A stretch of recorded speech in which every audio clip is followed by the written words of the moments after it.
This is the Nutters Club, thanks to New Zealand On Air on News Talk ZB.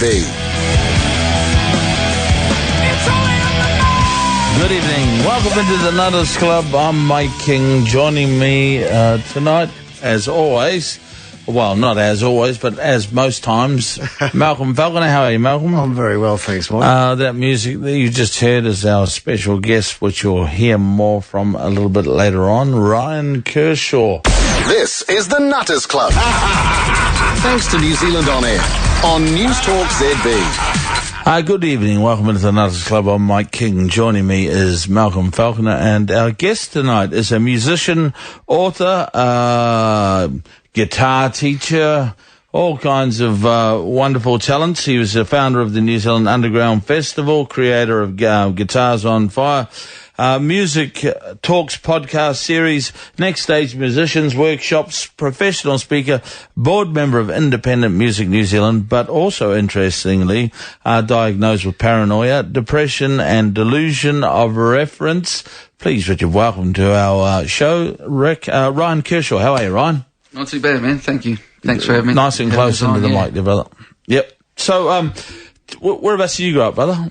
I was born in Papatoe, moved to Howick. When I was Old Pap or New Pap? Old Pap. Oh, wow. Yeah, Papatoe North Primary. Yep. And moved to Howick. My girls go to Pap South, just so you know. Oh, other side, eh? Just so you know. Yeah. Yeah, and that was cool. Moved into Howick, and I was telling Boris, actually, when we met a while back, it was even weird being that young, just having different ideas in your head about how people are different where you move, you know. And yeah, it was interesting. Yep. And what sort of child did you have growing up? Brothers, sisters? Good. Yeah, I had an older brother, Jody. Yep. Jody has a different father, but that's. Yep. He's still your brother. Yeah, well, yep. I love him more than anything. Yeah. He's a lot older than me. He was 13 when I was born, so yep. I heard a bit of good music when I was younger because of him. Yep. And is he a muso as well? No, he doesn't play. I bought him a guitar, but the bastard won't sit at it. Yeah. Yeah. But yeah, he loves it. He's more into his cars, but yeah. Yeah. And so when you're at school, good friends, you're easy to socialise? Oh, it depends who you ask. I think, yeah, it was cool. I did well at school. And academically and socially?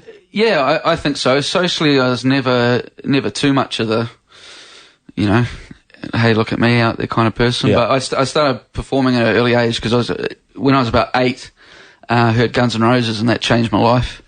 And Sabbath. And it was just music obsessed from then. And I mean obsessed.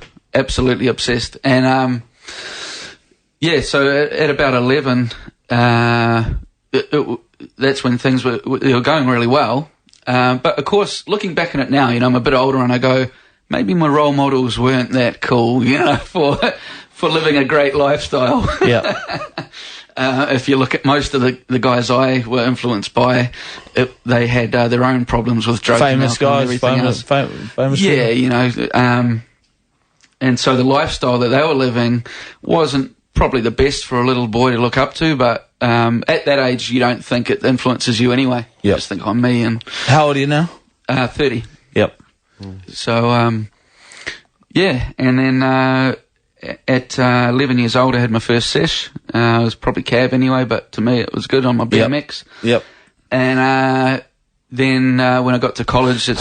for our old listeners, a sesh is a session and cap is cabbage. There's someone with dark side on going, I remember. Yes. Yes. So you had your first cannabis session when you were 11 years old. Wow, that's pretty young. Yeah, and then nothing really, a couple of years, and then early in college it came back and with a vengeance. Yeah. So you like the sensation of drugs, alcohol a problem too? Yeah, I mean, at first, the whole moving in slow motion when you're stoned and, you know, things look like plastic, and I thought, oh, this is cool to write about, you know. Yeah. I'll make a riff about this on my guitar. And the drinking, I mean, that's, that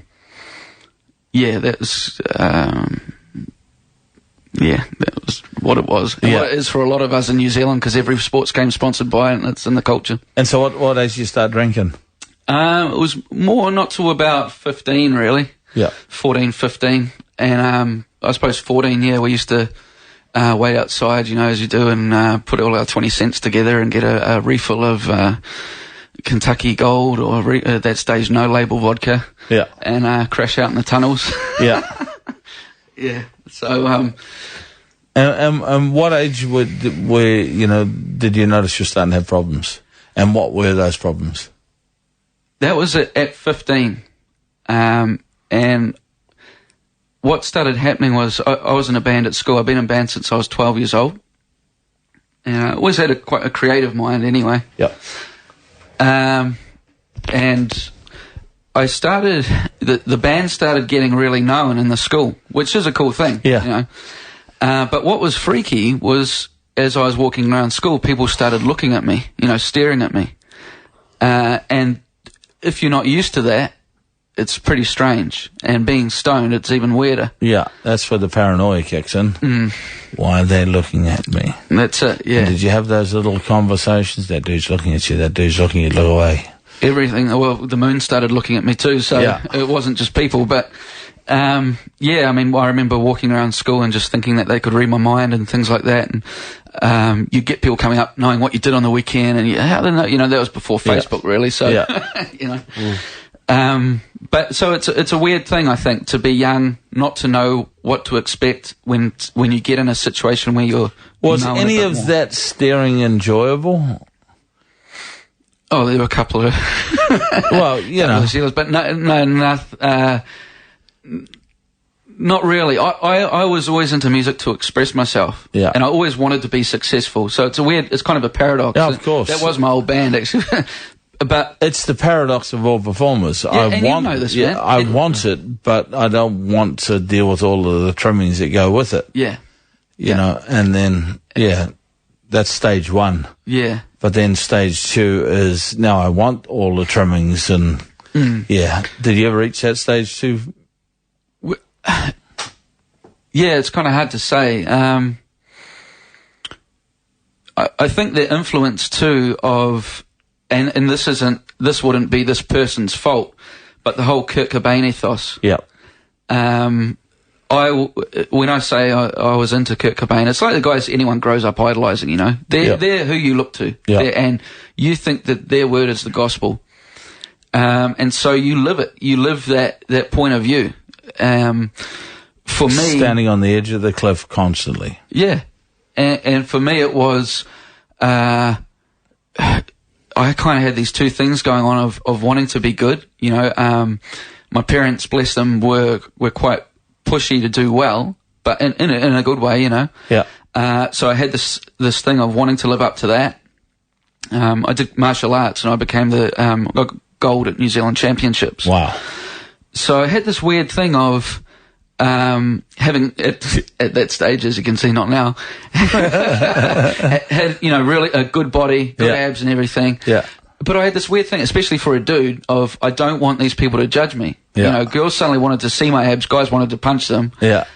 But I didn't want that. I said, well, can't people like me just because of who I am and not because of what I look like? So even at that early age, the drinking became, let's fuck myself up and see how out of shape I can get. Yeah. And let's see if these people still like me. It was interesting. We'll explore your first contact with the white coats, those in charge, right after the break. This is the Nutters Club on News Talk ZB. I'm Mike King, Malcolm Falconer, and our guest tonight is Ryan Kershaw. Back right after these messages. This is the Nutters Club, thanks to New Zealand On Air on News Talk ZB. Welcome back into the Nutters Club. I'm Mike King. Joining me is our psychologist, Malcolm Falconer, and our guest, Ryan Kershaw. Now, before the break, we were talking about the start of your career as a successful musician. Started at school. Other kids starting to look at you as you got popular, and you're not dealing with that so well. You wanted people to look at you for who you were, not what you looked like, and not what you did. That's quite a dilemma you created for yourself, really, when you look back at it now, isn't it? It was always going to end. Well, it was always going to end in disaster, wasn't it? Yeah, and that's one thing. Actually, later on, as you were saying before, the white coats and that. When I went to Whirinaki, we did a cognitive therapy. Yep, and that's always stage 1 at Whirinaki, cognitive behaviour therapy. And one thing that I had a wicked counsellor there, and one thing that he said that made sense and I'd never thought of. We went through all of it. You know, we looked back at how, you know, my mum's a really warrior, a stressor, and she'll be nodding at the moment. Yeah. Alcoholism runs in our family. Yep. You know, all sorts of crap, mate. Same, yep. You know, and he goes, so just to get this straight, he goes, so you did this and this and this, and, you know, this happened, this happened. He goes, why wouldn't you think the way you think? Far out. Yeah, cool. I never thought like that, and it was a little bit of a weight lifted. It wasn't. Like that. How did you end up being referred to Whirinaki? You must have had an episode to be referred there. For those listeners out there who don't know what Whirinaki is, it is the Child, Youth and Adolescents Mental Health Services in South Auckland. It covers the county's Manukau area from Pukekohe through to Otara Manurewa. Awesome service. Yeah. It was a lot of events leading up to it, which we won't go into, but there was a time when the old man said he was leaving the family. That was, and that I was drinking at the time. How old were you? This was a bit later. This was in my 20s. Yeah, that's early right. 20s, Yeah. and I'd had a bender, you know, a couple of boxes of Flame and a bottle of JD's, 2 packets of Marlboro, away we go. Yeah. And I came back to band practice in the morning with no sleep, and on the phone, and smashed the garage door down in my house, and after that moved out, obviously, and then ended up in this house by myself, and looking around, selling stuff and being paranoid at the door and not wanting to let anyone in, not realizing I could get out downstairs. Yeah, and I used to ring my mum. Not great being paranoid when you're in the retail business. No, exactly, mate. So I rang her, but something was different. Even though I was still going through this stuff and thinking the moon was watching me, and a spiritual crisis as well. You know, that's a whole nother story. I just said I don't think there's a plot anymore. I said I'm beyond. I'm not even sad about anything. Yep. I said I just don't see the point. So there's it's all good. As in, doesn't matter. And she just said, you got to go see the doctor. I said, oh. So were you I said I'm happy. I said Were you contemplating suicide at that stage, or was she worried that you were contemplating just because of that? I thought I had to get out of the rat race as well. Yeah. Yep. Because that's all it becomes. You don't see goals. You don't see achieving. Yep. You know, you just see nothing, hopeless. No, and I said I'm satisfied with life. I've done what I've done. You know, and this shit keeps on coming back anyway. When I do feel anything, you'll all be better off without me anyway. I'm out of here. Yeah. Yep. And so she said, go to your doctor, and I ended up going, and you know, it was always growing up. It was get dressed to go see the doctor. And not saying it was because of that, but it was always like the doctor was a special guy that you couldn't talk to. We talk about this often, about people with problems dressing up to see the doctor and putting on a brave face, and when he says you look good, you just fire more out. So you never end up getting what you need out of the doctor. Not at all. And so I went there, and so he was this guy that I've never said anything to. Yeah. I didn't even tell him when I was a teenager, really, that I was drinking. And even though I reeked of cigarettes and you know, Silver Pearl or whatever.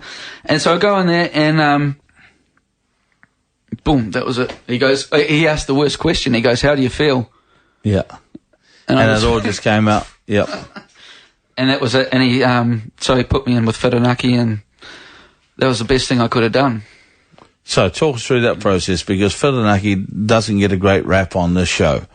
You know, quite often they don't. But so it's good to hear really positive stories. It's like, well, we don't need to know. I mean, just take events that happen lately to show you what perception does. Yeah. You know, and rumours and things. It depends who you get. Yeah. I had a couple of counsellors there.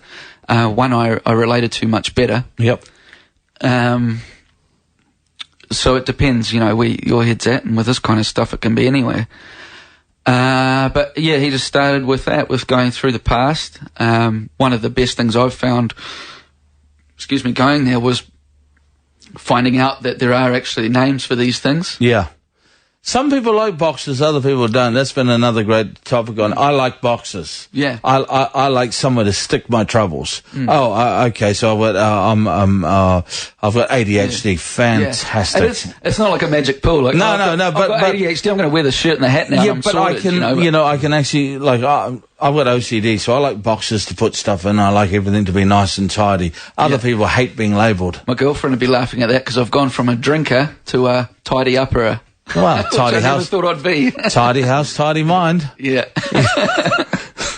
Yeah. So, okay, so he tells you, and then you talk through it, which was, for me, nothing. And again, I mean, I'm not gonna, this isn't putting my parents in a bad light or anything, but it was never, the old man doesn't talk about stuff. And he knows it's the culture they grew up with. Yeah. I mean, I run into the hard enough attitude, even in the schools I speak with some of the teachers, I don't believe any of this crap you're doing, mate. These kids just and look, I don't want to sit there hugging them all day. Yeah, that's right. I'm hearing you. But it's just you don't talk about it, really, or anything like that, anyway. So it was kind of hard for me. I'd never told anyone at school. Either they just thought I was staring into space. They didn't know what was going through my head. And I remember people getting frustrated sometimes, like, Ryan, don't do this. You're doing it again. You're just staring at me. And it just gets worse and worse. Yeah. So to actually start to talk was the best thing that I could have done. Up until that stage, were you having these massive conversations with your dad in your head, but no words would come out? No, he just cracked a few bad jokes and I'd walk out of the room. He's all good.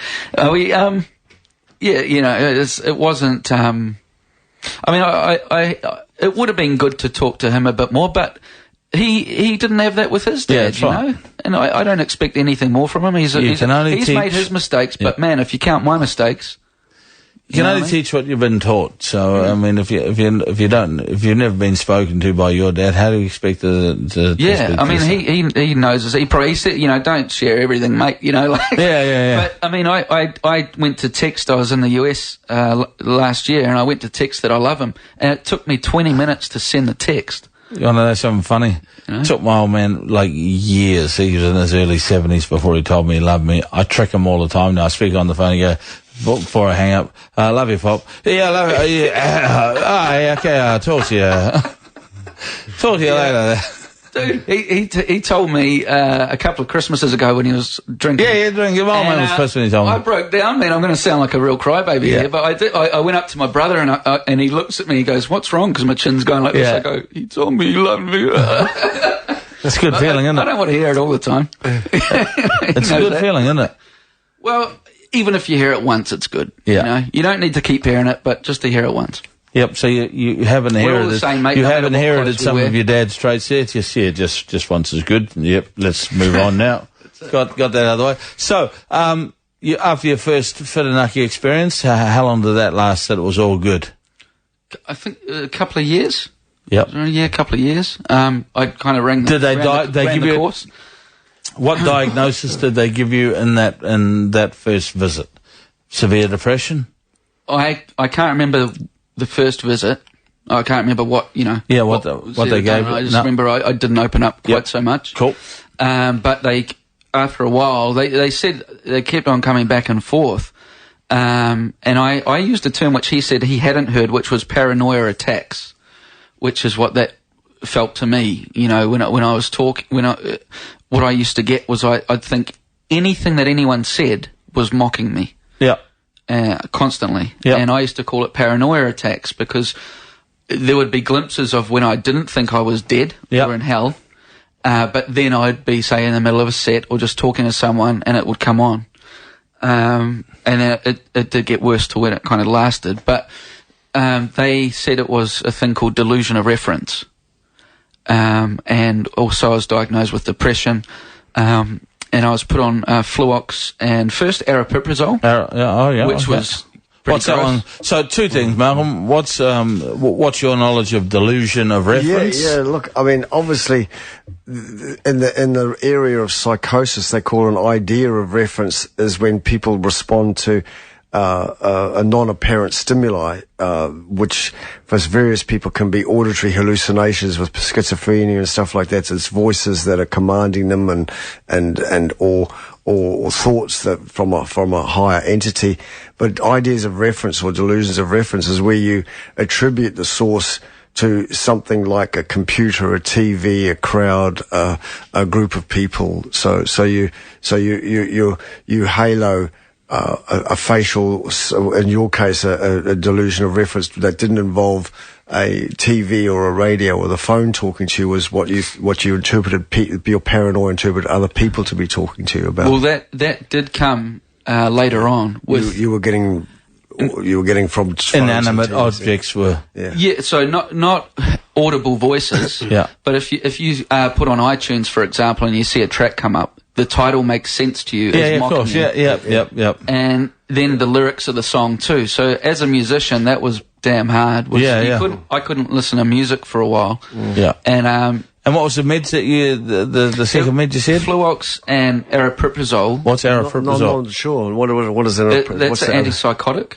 Yes. Okay. Which I changed in the end because it was too heavy on me. Yep. Drowsy. I ended up with quetiapine. Okay. Which is a mood stabilizer at low doses and antipsychotic at higher doses. Yeah. Yeah. I have some clients that I work with at Whiranaki who are children who have been put on quetiapine, which kind of really freaks me out, but that's a whole other story. It's heavy in your body. Oh, yeah. Especially, I couldn't imagine on a younger person, it might be pretty strong, but... We will talk some more.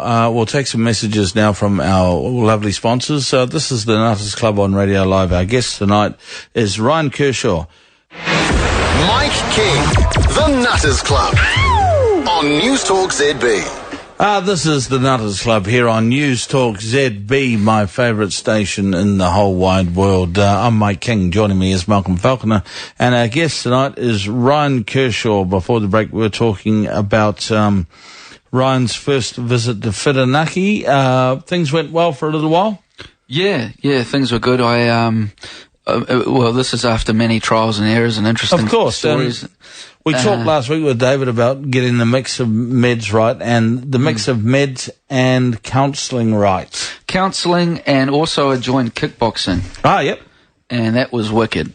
Kicking heads is usually pretty good for... I loved it. Yeah. Getting my head kicked. Yeah. I loved it. Awesome. Because it was like karate, but to me it was a bit more realistic than karate. And, it was just good to be doing some exercise again. Yeah. So it was a mixture of that and...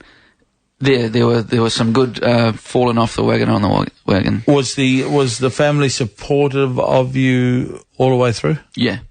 Yep. Yeah, that's one of the lucky things. One thing is, to be totally honest, is I couldn't really talk to them too much about it. Talk to my mum, but I didn't want to because she's a real warrior. Yeah. She knows this. And, that's probably, it's, I won't say too much on them, but. So when did the wheels get wobbly again, and was there a trigger? Well, there was about 6 deaths of people close to me in a year, and that was a few funerals to go to. Yeah. Natural causes? No, mix. Okay. Mix of different events. My cousin was found dead, murdered. Yep. And I still don't know kind of what went down with that. Various things. So that was a bit hard in the year. And then a bit after that, my nana went. And so I'd been off alcohol for a while, but that was definitely an event that triggered another go. At the alcohol? Yeah, and so that was bowl of JDs in the hatch in the afternoon, and ambulance came round to my house, and I said, "Who's that for?" My mate said, "It's for you." What do you mean? I'm standing there with blood down my nose and on the walls. I'm not going. And then that was it. And so then the cops came and ended up in the cells, and that didn't stop me. So kept on drinking.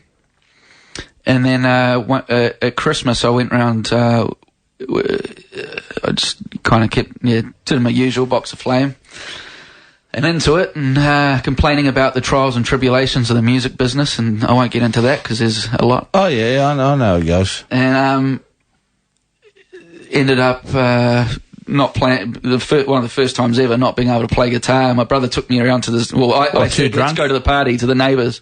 I can play guitar, man. And then ended up doing something I shouldn't to a lovely person that was there who was with someone else. Yeah. And ended up getting tackled. Hey, what am I getting tackled for? So I woke up, ripped shirt and everything. That didn't stop me. But then my mate Jimmy from the Lunar Sea as well, he said at one of those times, he says, look, man, it's just getting too crazy, and if it gets any more, I can't stay with you jamming. And so little things like that mounted up, and I started realising that it wasn't just me who was staying up for days getting hurt, but there's family and friends around me too, and they were drinkers and stoners and things, but it was another level again when I would do it. So yeah, I kind of needed to do something. So it was back to the talking and back to the healthier lifestyle again, and these things eventually. And so what do you do now to keep yourself safe? Well, I got into a couple of years ago. I thought, what am I taking into my brain? Because I looked around and it suddenly started dawning on me that some of the influences I've had weren't that good. And maybe it was me that needed to change. And I wanted to get my character as a man better. I wanted to grow as a man more.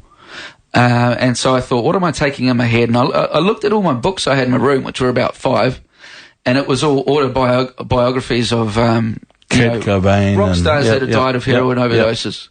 Slash. Yeah. Yeah. And so I thought, I better get some books on something else. And I was doing some training at a personal trainer. And he said, have you read this book, thank you, Nick, if you're out there. Have you read this book, Richest Man in Babylon? Because I was in debt, usual, owed on warrant, owed on everything you can imagine. Yeah. The rent they were going to kick me out of my flat. The power was off. Every bill, they said, you're out of there. So I said, I've got to do something. And he said, have you read this book? So I read it and I thought, wow, that was really cool. It was info that was easy to understand, but it changed my mind a bit. And, then for the first time ever, I took $20 that I had and I thought, I'm going to buy a book instead of buying a box. Yeah, buying a box. Yep. And I bought a book called Think and Grow Rich. And I thought, I don't want a book that's just on money, man, because I didn't grow up like that. I don't wear a suit, dude. But it's not about that. It was about Think and Grow Rich in your character. So I read it, and it was all on from there. That was it. I wanted more books like that. And I got the audio book of it, and I used to drive around Clevedon. I was living in Howick at the time, but I'd drive around Clevedon with it in my van, beaten up old van that used to smash into everything, and I'd just re-brainwash myself. And the second book? The other book is a book called The Success Principles by Jack Canfield. Yep. And it's got a whole list of principles that he's studied over the years of what makes you successful in all areas. Yep. And the very first principle was the one that hit me, and it was take 100% responsibility for yourself. So no matter if your dad couldn't talk to you, no matter if your cousin was murdered, no matter if you used to drink all the time, that's what, the turning how you react to it is your thing. The turning point for me was taking responsibility and stop blaming other people for everything that was going wrong. And you'll see that, I see that with all the people that I work with, in this field now, especially the addiction field. It's, once you take responsibility, you can get fixed. But as long as you're blaming everybody else, and, I keep saying to people, if your happiness depends on this person doing this and that person doing that and this person doing that, can you not see how unreasonable that is, and two, how unsuccessful you're going to be? Yeah. And even if they do all do those things, there'll be some other dick will come in, and you've got to start all over again. There's a great quote by a guy called Jim Rohn. And could I actually just mention these guys? Yeah, go. 'Cause I reckon they'll help people. If you look up the work of Jack Canfield, Jim Rohn, and Napoleon Hill, they're really good speakers, and they have a few good things to say. I'll get Boris to post those up on the Nutters Club as well. And Jim Rohn says you can't get other people to do your push-ups for you. Yeah. So. Yep, beautiful. Hey, we'll take your calls right after the break here on News Talk ZB 0800 80 10 80. I'm Mike King. Mike King, the Nutters Club. Get retarded. On News Talk ZB. Welcome back into the Nutters Club, ladies and gentlemen. The mental health show here at News Talk ZB. Our number's 0800 80 10 80. Our topics tonight, paranoia, depression, delusion of reference. Our special guest is Ryan Kershaw. Our medical expert, or our nutty expert, is Malcolm Falconer. I'm just here advocating and answering phone calls. That's what I do. That's my job, Malcolm. Yes. Gail, how are you? Hello. How's things, Doc? I'm feeling a bit embarrassed because I don't think I'm delusional or anything. You don't have to be. But I've had it in the last 6 months. I've lost my beautiful, beautiful daughter who just had her 40th birthday. 6 weeks after she died, my stepson, who was 44, died in the gym. And 6 weeks after that, I lost my husband. And You've had a bad run. I've had an incredibly bad run. I just can't believe. And I'm really trying to do all of the. I've read all the books, and you've got to go through the 7 stages and all that sort of stuff. And so I'm trying to do it all by the book. Well, how can we help? I just feel as though I've been run over by a bus. You have been. You literally have been run over by a bus. And I honestly don't think, while those grief models and all the things explain what you're going through, they don't necessarily, how does one get to the final place of acceptance of that sort of thing? It's to lose a daughter and a stepson and a husband is hit after hit after hit, and I commend you for keeping on going, and I commend you for calling, and you must be a very strong person, and therefore I guess I'm not strong at all. The fact I'm that so lonely. Yeah. I'm so lonely, and I'm so sad, and Could I? I'm just finding it so tough. Well, how long ago was the last loss? How long ago was your husband? You said your daughter, your stepson, in what period of time? It's been in the last 6 months. Oh my God, that's. I mean, you won't even be able to process this at this stage. To have all those things happen in 6 months. You're probably not just in shock and in grief. You're probably traumatized as well. So you kind of need to just. I'm just walking into this bloody cemetery with coffins at the moment, and it's driving me crazy. Do you have access to a doctor who can get you counselling, funded therapy, funded sessions of counselling? Yes, I have. Okay. I haven't used them. No one can possibly give you any relief from this other than to talk about it and to keep talking about it. Do you have supportive female friends? Do you have supportive people around you? Yes, I do. Yep, good. is that the best thing to do? Well, of course it is. No, of course it is. I mean, the people who have your back in these times, there'll be a whole lot of people who'll run away because they won't be able to say something like, oh, don't worry, you'll get over it. Don't worry, time will heal this. And that's nonsense. You know that's nonsense. I know that's nonsense. It's not going to be that way. But you'll find a place to put this, and it'll take you a while to find a place to put this, and that's what acceptance is what to do with those empty chairs around the table of your heart, what to do with those 3 empty chairs, And you'll find a place to do what you need to do with those chairs so that they're still significant. They're still, it's not like you've moved on, but you've just found how you can visit those chairs around those empty chairs when you need to, and they're not intruding every day in your thoughts, as you say, walking in rooms with coffins, I'm terribly sorry for your loss. I don't, there's no way anyone can say anything else other than that, and I hope you get through this, and I hope you just get... I will. There you go. I told you were strong. I said you were strong. Yeah, no, I'm going to do it. Good. But I just wanted some paths, I suppose, some steps. Yeah, well, I mean, obviously, just talking to a professional who your doctor could send you to will give you a frame of reference in which to understand this. They can't give you a plaster to put on this, and nor would you expect them to, and nor would you respect anyone who tried to, because it's beyond that. Absolutely. Yep. Thanks for your call, Lidl, and good luck. Thank you. Take care, girl. This is the Nutters Club, thanks to New Zealand On Air on News Talk ZB. This is the Nutters Club, ladies and gentlemen. I'd like to welcome back into the show Malcolm Falconer. Hey. And, do the hey again. Oh, hey. How are you, everybody in Radio Land? Why aren't you asleep? And our other guest tonight is Ryan Kershaw.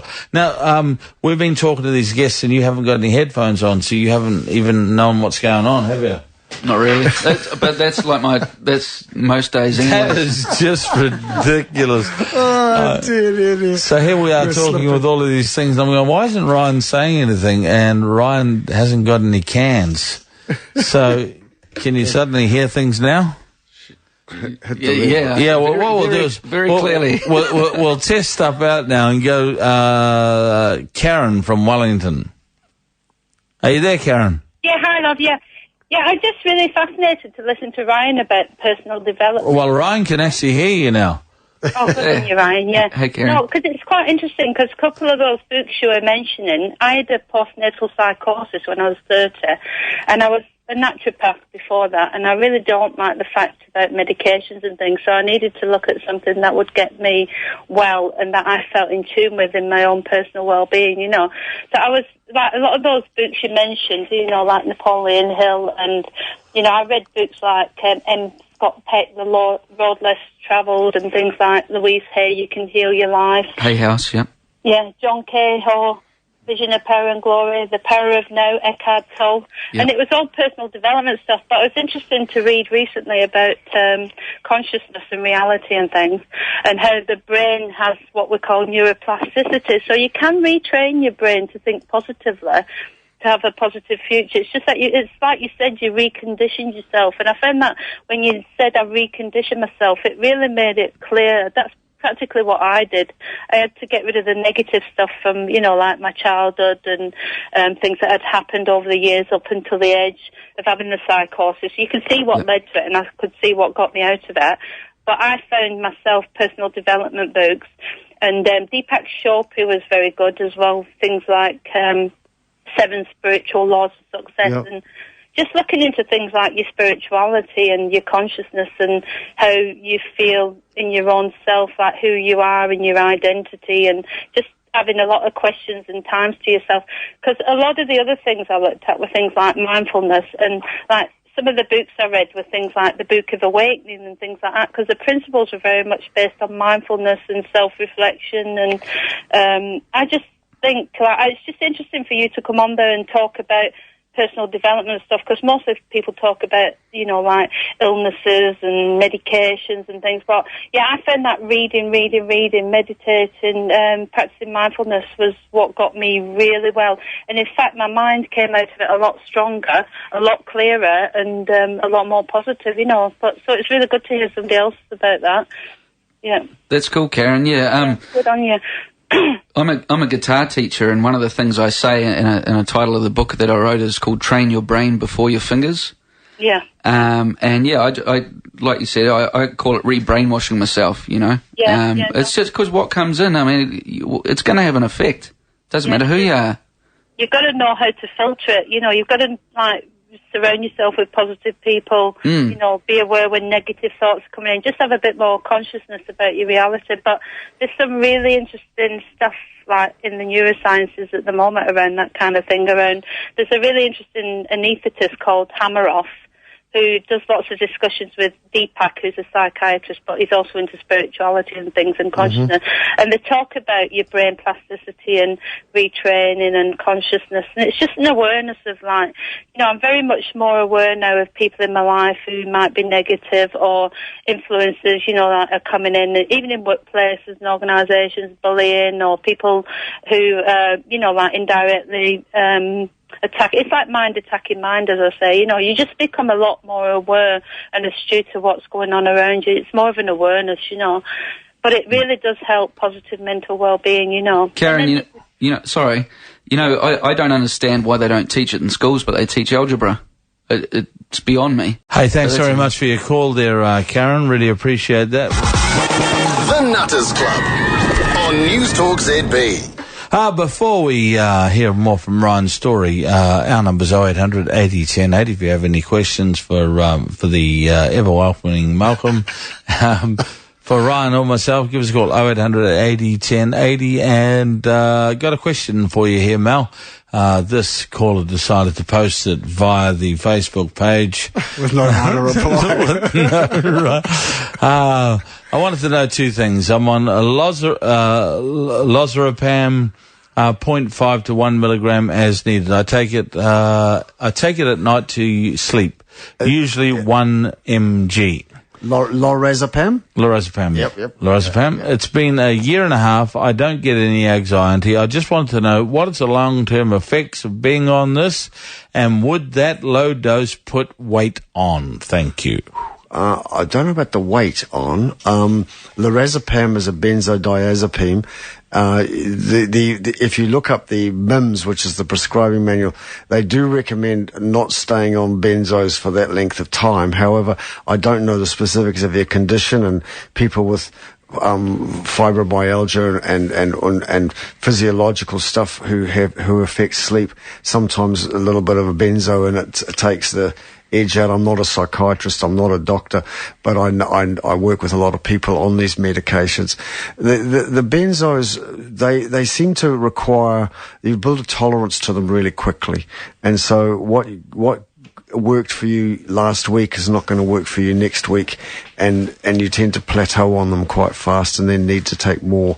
So the recommendation with all benzos and hypnotics is to try and have days off it and try and obviously not use them as a backstop. Use them when you need them, but don't use them on a daily basis. But then again, I don't know the specifics of your condition, and I don't want to be interrupting what your psychiatrist or doctor's doing. So talk to your doctor about that and just say, is it possible you've built a tolerance and need to be weaned off these? And 1 milligram is not a big dose. That's, you're dead right. And it's not like I want to set you into alarm, but I would be talking to your doctor about whether you built a tolerance and is there some other options. Hey, thanks for that, Aaron. Really appreciate your question. Now, this week this weekend's been quite difficult for me, me personally, with the death of a friend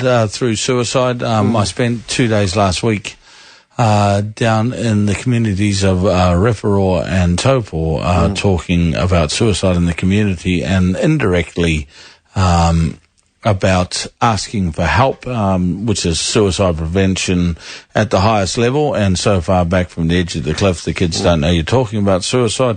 In Tauhara College and Taupo Nui Aotea colleges down in Taupo, spoke to 1,500 kids in 2 days with my good friend Tai Tupo.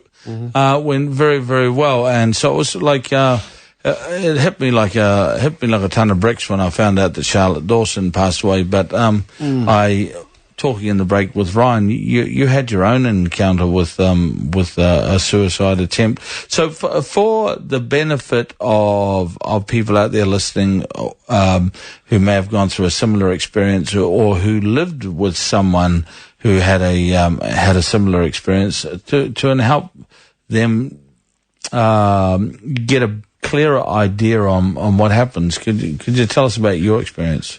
Yeah, well, I was at a party, and I don't know how much to. Well, we don't need to talk about how, but just the lead up to, like, couple of things. Lead up to it. What was going on? What would have helped? What didn't help? And okay, one thing that doesn't help or doesn't matter in the slightest is what people say. So, if people hear that you've say that you suffer from something like depression, yep. Oh, so I shouldn't talk about this around you, eh? Or I shouldn't. It doesn't matter, man. Like, especially if you got something like delusion, what they labelled it.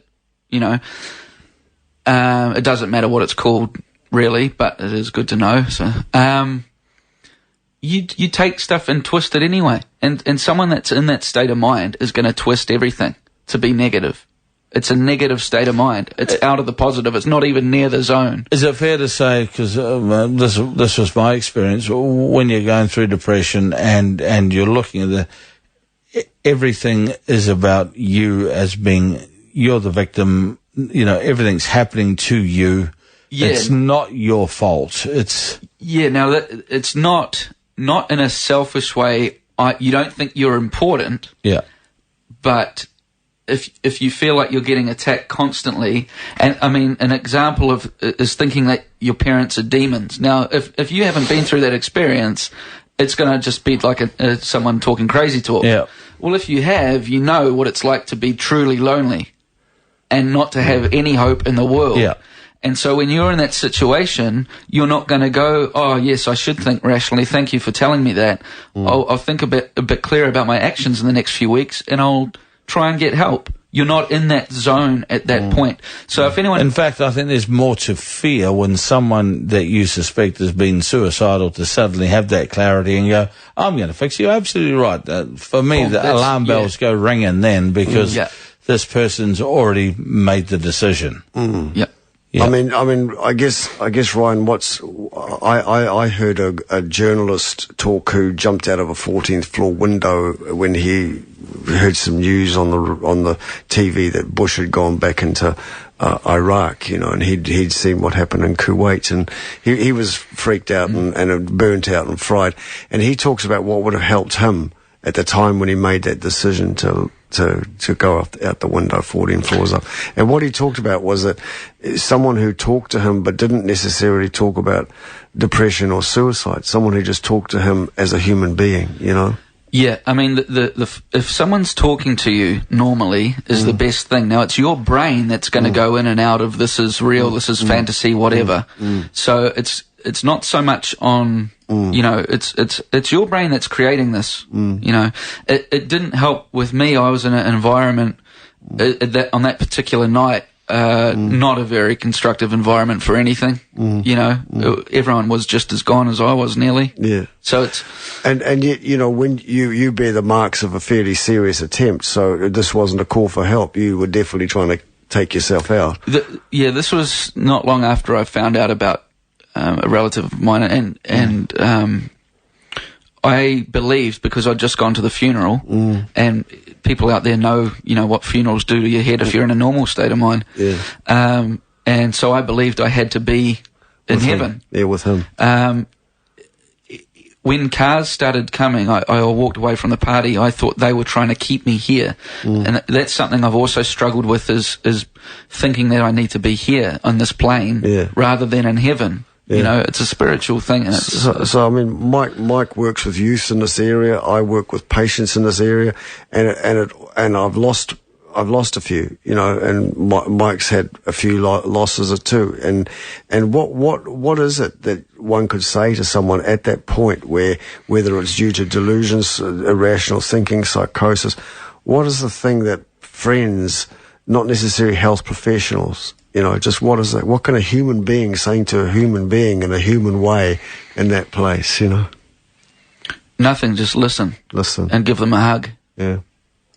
It doesn't matter what patch you're wearing or what tattoos you got in your face or where you come from or what colour your dick is. Sorry. What colour you are, you know what I mean? Yeah. I mean, let's be honest. So just listen and give the person a hug. Yep. Okay. We're going to go to the phone lines now and talk to my old mate Sean. How you doing, Mikey? I'm good, brother. Yourself? Yeah, good, mate. Got a new job. Oh, have you? Yeah. Are you allowed the dogs? Yeah, got dogs, mate. Yep. Yeah, the last one wanted me to walk 14 k's to work and do a 14-hour day. And you said, nah. I said, see you later, eh? Those kind of things went out years ago, eh? Yep. Yeah, so, we're down in South Canterbury now. I'm loving it. Sean was just for your reference there, Ryan, Sean was a guest on our show a couple of years ago now. Came in with Mum. He had a serious attempt on his own life and was saved by a policeman, weren't you, Sean? Well, yeah, sort of. Sort of, well, yeah. Yeah. You know, you've been up and down the last couple of months, but you're in a good place now?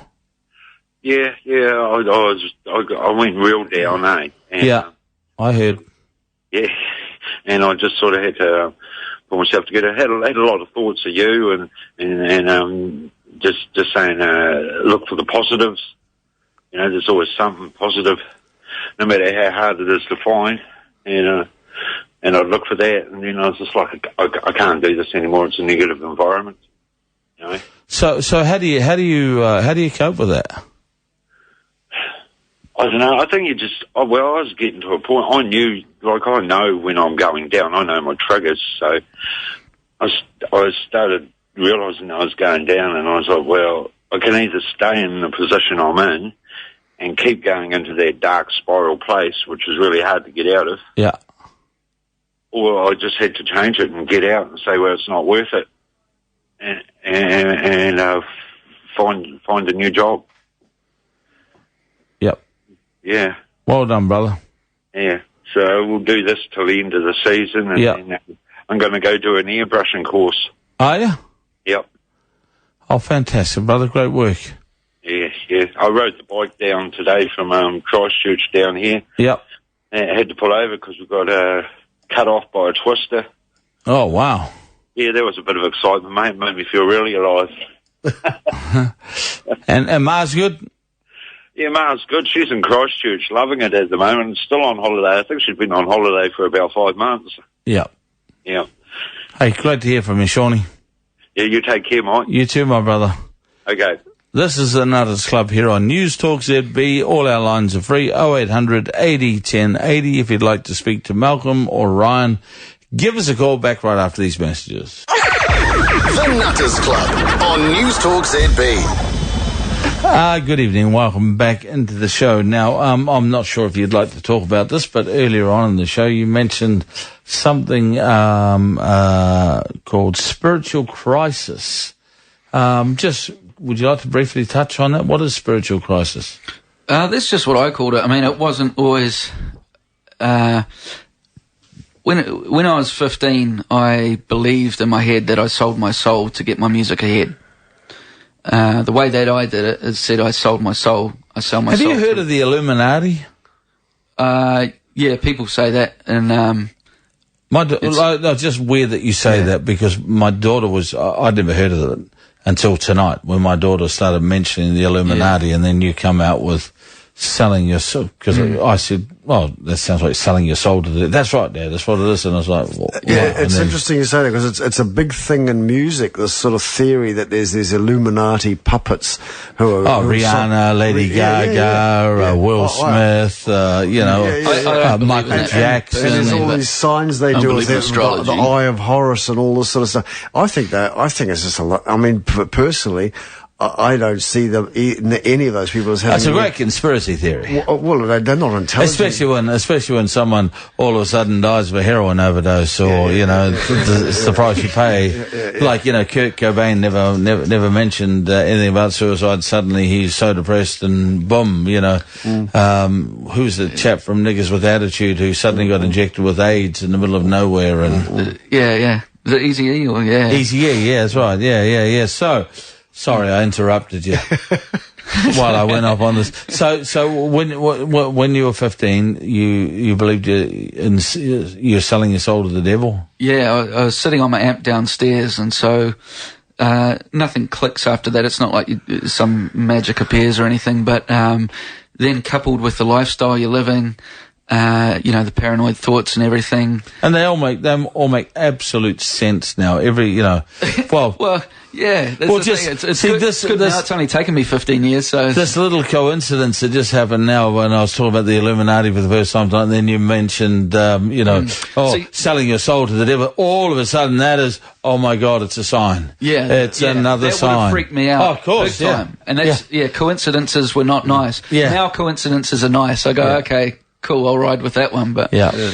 You don't want to live in my head, because I have lots of these sort of really spooky things happen. It's like, ooh, do. Yeah, but I mean, the last speaker who was talking before to you, the lady who with the broad English accent there, Lancashire, she was talking about Deepak Chopra and this whole sort of rewiring, or what would she call it, the sort of the way the brain has plasticity and positive thoughts and influences can change where energy flows, where attention goes, and this whole thing about spirituality and mental health, I think is very, it's very important. The hope and meaning that people seek as an antidote for suffering and despair is of an existential crisis, isn't it?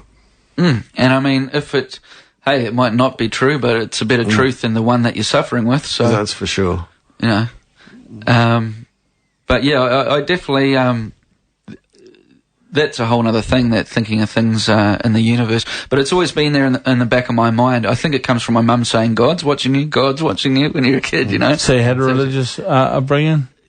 No, we didn't. It wasn't stereotypical, we go to church and everything. No. But mum's mum, and my auntie will back this up, was very, had little signs, God does the garden and all that around the garden, you know what I mean? And, so I think that's, in a weird way, that's maybe helped some of the things of going, what is the moon, Yeah. Is that God's is that the light, or and I'm down here in hell? But I think it's just a part of being a human being too, there's a bit of wondering going on, Yeah. Everyone does, man. But yeah, I that's another thing, is I believe that little signs can work for you now there. I don't have to know what it is, just like I don't have to know when I switch a light switch on what all the happenings of the power are. I just know that it's there and I can use it for good, or I can get burnt.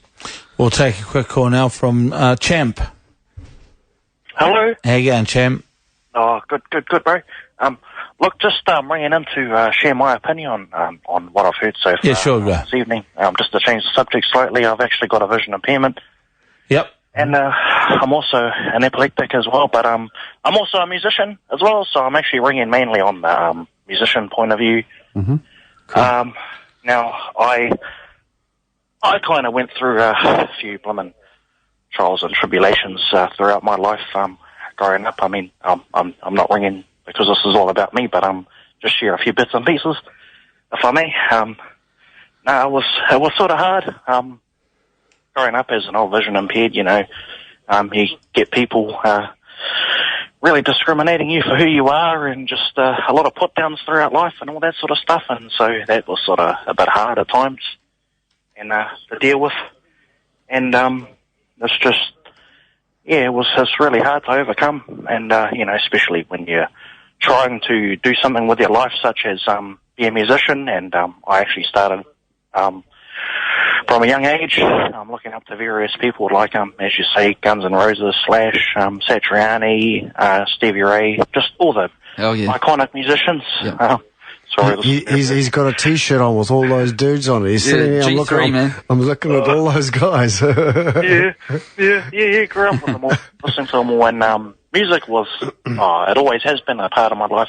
And throughout a lot of the times, I was getting a lot of grief from people saying, just turn that crap off. You're good for nothing. You'll never make it in the world, and just blah blah blah, grief. But it was hard. I mean, it still is these days, but I mean, I'm 26 now, and I've struggled through all the blooming ups and downs throughout life. I mean, there was actually one point where I actually thought I was losing the plot at one stage until I got a bit of help, and it's like, well, it's just I guess the point I'm really trying to make is just don't really feed into what people are saying about you or to you, because you know what you are, and I know what I am, and I'm just a youngster trying to make it in the world, and rock and roll is what I'm about, and I love it, and just screw anyone else that thinks otherwise. Rock and roll, brother. Wicked. Sharp, bro. Have a good night. That was Champ from Wellington. This is the Nutters Club. 0800 80 10 80 is our number. We'll be back with Steve and anyone else who'd like to give us a call right after this break. Nutters Club now on News Talk ZB. Welcome back into the show. This is the Nutters Club. Our guest tonight is Ryan Kershaw, musician, author, but also a man who suffers from paranoia, depression, and delusion of reference. What was delusion of reference? One more time there, Malcolm. Well, I as I said, there's psychosis is the term, and that's what the thing psychosis really means, is responding to non-apparent stimuli or magical thinking or just things that are not real are affecting your reality. And I guess Māori call it different things, and every culture calls it a different thing.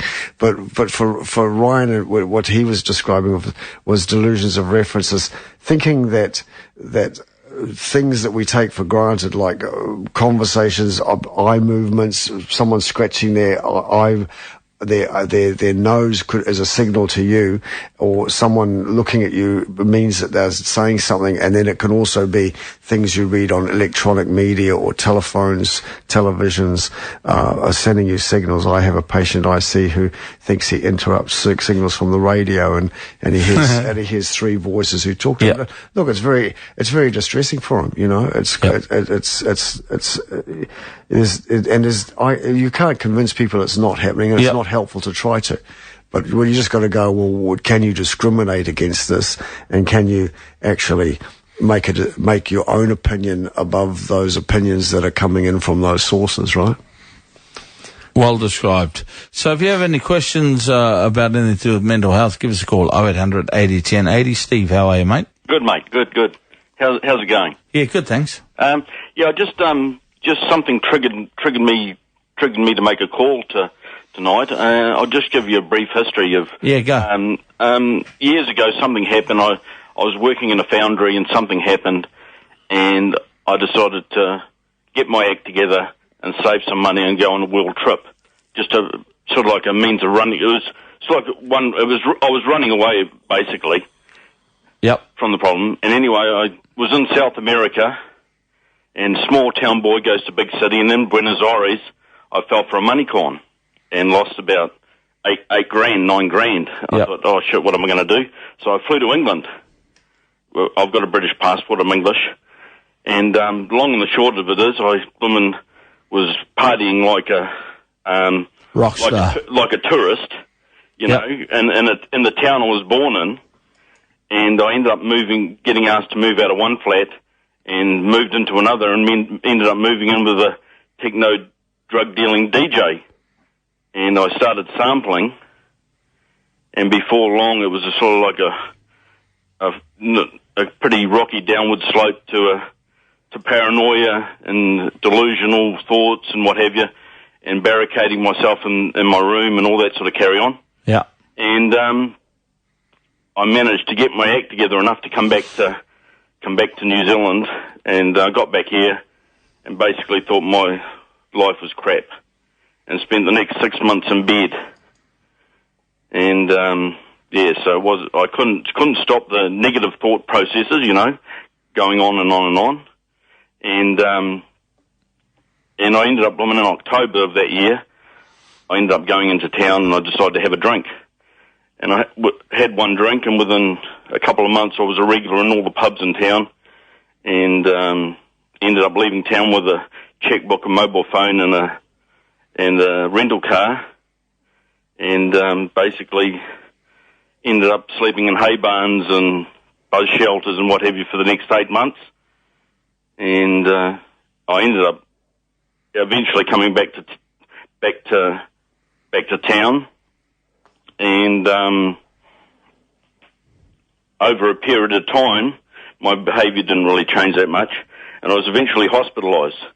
Yep. But the long and the short is, I've sorted myself out eventually, given up smokes, given up cigarettes, and what I've found is, if you're willing to help yourself, the long and the short is, if you're willing to help yourself, certain signs will happen to show you headed in the right direction.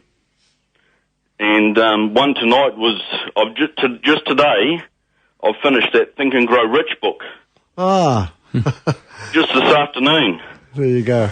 So, and that's what triggered me to ring in, because I've decided, what happened was I bought the book in the 80s, but because I had no direction or didn't really know which way I was headed, it was of no use.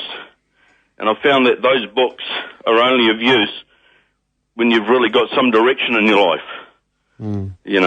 Anyway, that's as I say, if you're willing to help yourself, things conspire, or the universe conspires to give you a bit of a helping hand.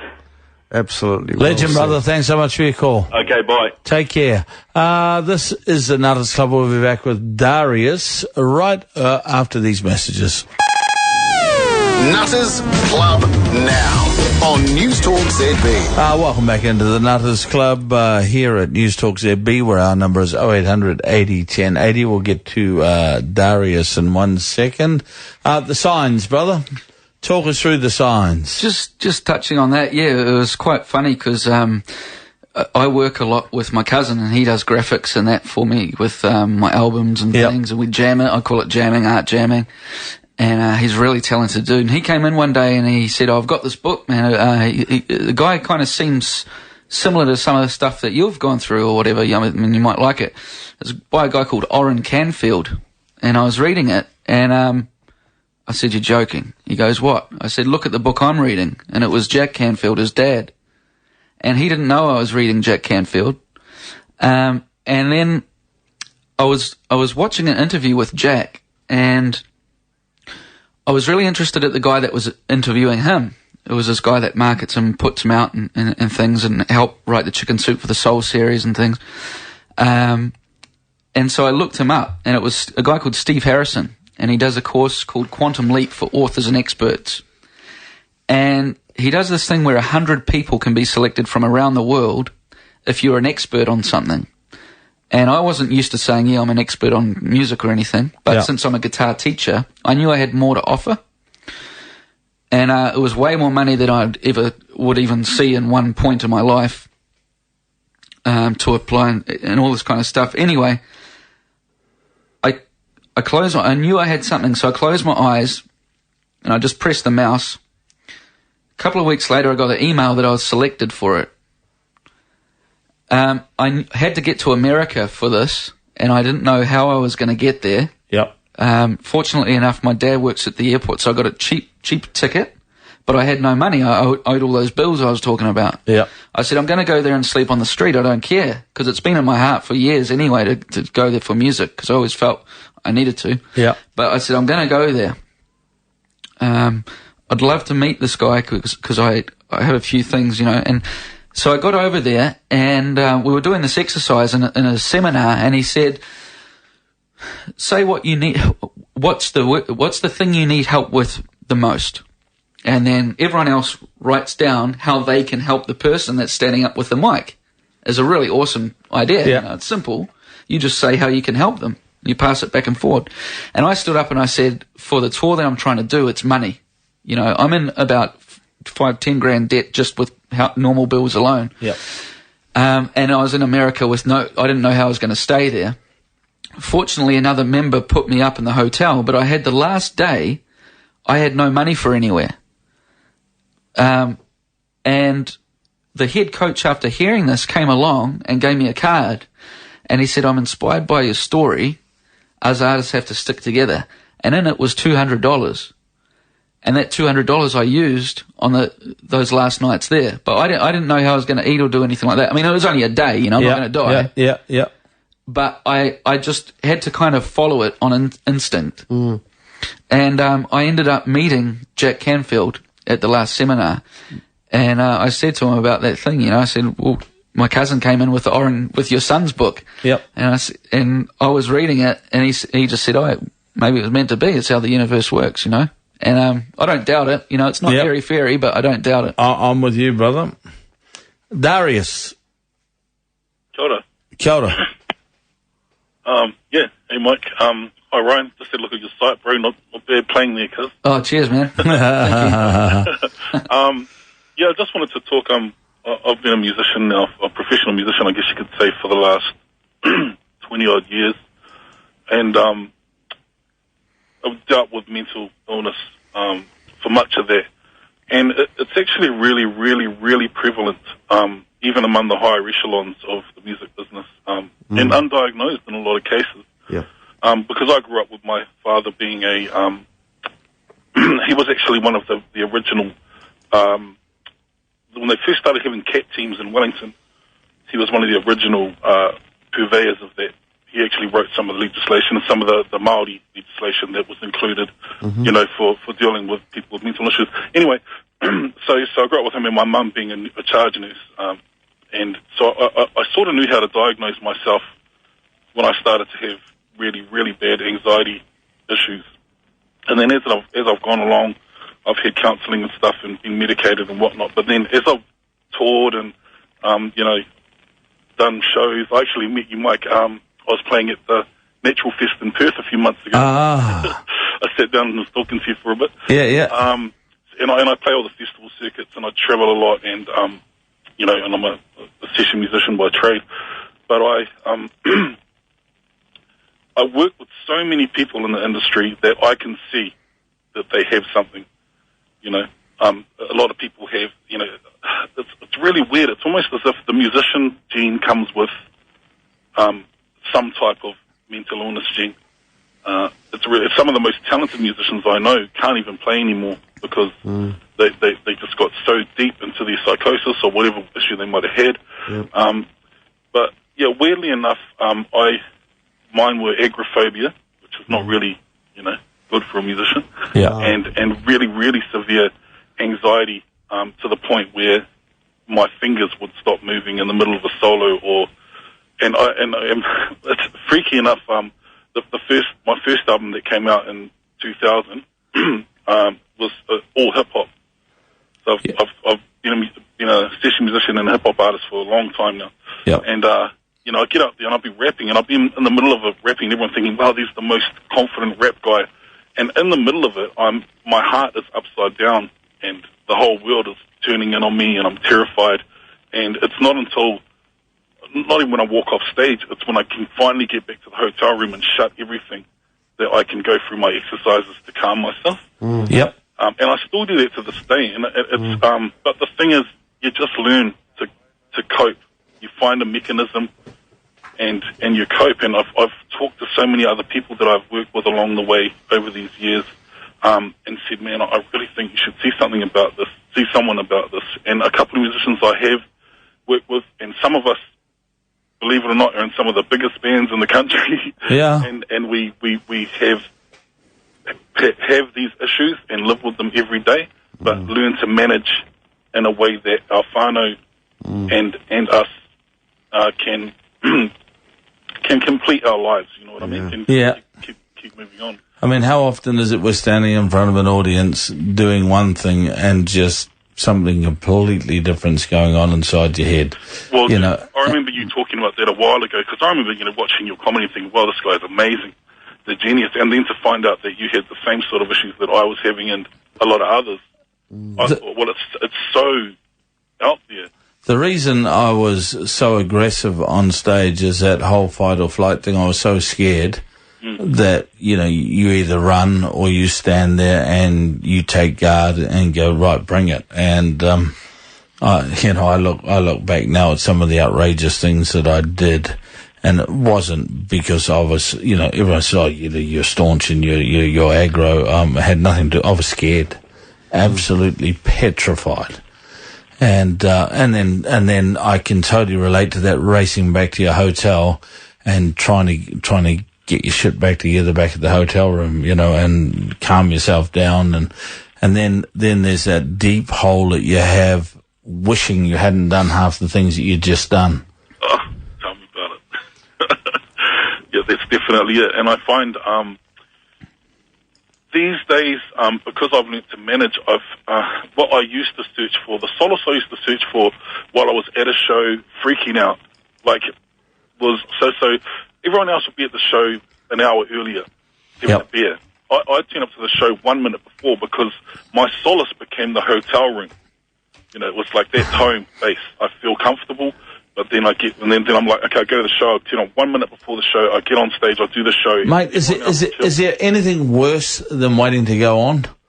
And having to sit around and talk to a whole lot of people who want to chat friendly? You just, do you have that, Ryan? Well, I used to drink quite a bit. And it's one thing, Darius, I don't know if you've noticed this, man, but people have this false image of musicians, And I was talking to Mel beforehand, and I say they got this whole thing about, it's the Jim Morrison syndrome of it's cool to get wasted, and I mean too wasted, And they look at it as something glamorous, where they don't see the musician or whoever it is crying because they're having a bad trip or whatever. They don't see all the crap that goes on. I mean, I used to play at a place called the Temple and get through half a song and think the crowd was staring at me and laughing at me. And so I'd just play half the song. And I did one at a bar called Submission, and I took my pants off and I was too drunk to put pants back on. So I'm playing this gig slurring into a mic with no pants on. And I mean, it's funny now. But at the time, it's not really funny and it's not cool. Right. But you know what? And you know what? I was watching a video of you doing Voodoo Child.